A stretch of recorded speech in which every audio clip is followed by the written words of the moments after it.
Step 1. Know your goals.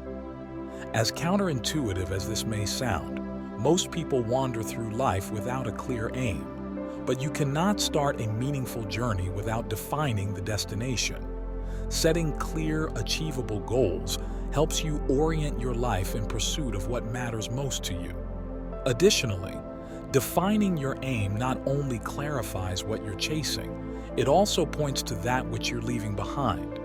Is the goal you're pursuing worth the sacrifices needed to achieve it? As Dalio put it in his interview with Shetty, knowing what you're going after requires prioritization. If you're unable to prioritize, you'll just be aimlessly wandering. Step 1 is to aim properly, which will then orient yourself accordingly as a consequence. Step 2.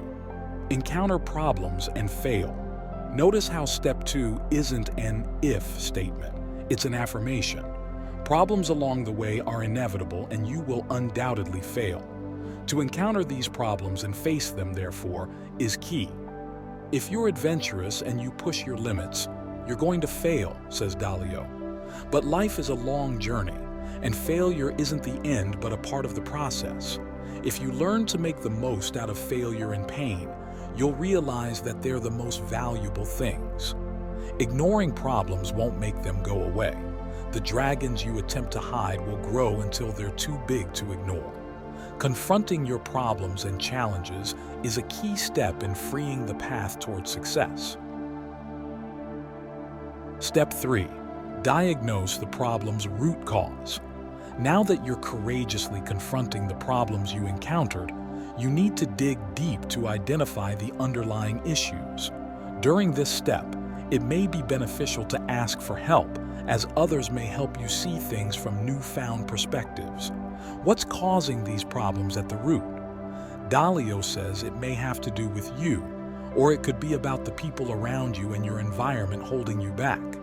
You must dedicate time to this process of personal discovery to come up with an accurate diagnosis. A shallow understanding of these issues will yield superficial solutions. Getting to the root, on the other hand, will likely help you find sustainable answers. Step 4. Design a way to get around the problem. Now is the time when your creativity and ingenuity come into play.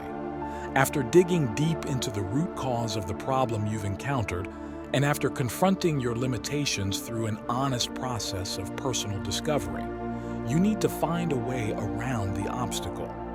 It may be surrounding yourself with people who are strong in the areas you're weak, or it could be changing your job, says Dalio.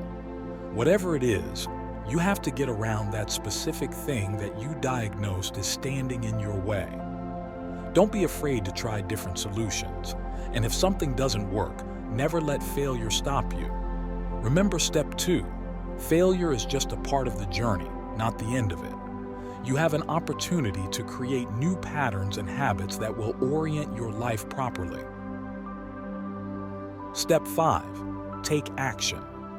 Just like Step 1, taking action may also sound counterintuitive, but as Dalio states, a lot of people come up with designs to get around these problems, but then don't push through and execute them. Knowledge isn't power. Applied knowledge is power. You may have everything you need on paper, but things only happen in real life. Even the best laid plans mean nothing without effective action. Have the courage to execute your strategy diligently. Keep track of your progress and be willing to adapt as needed.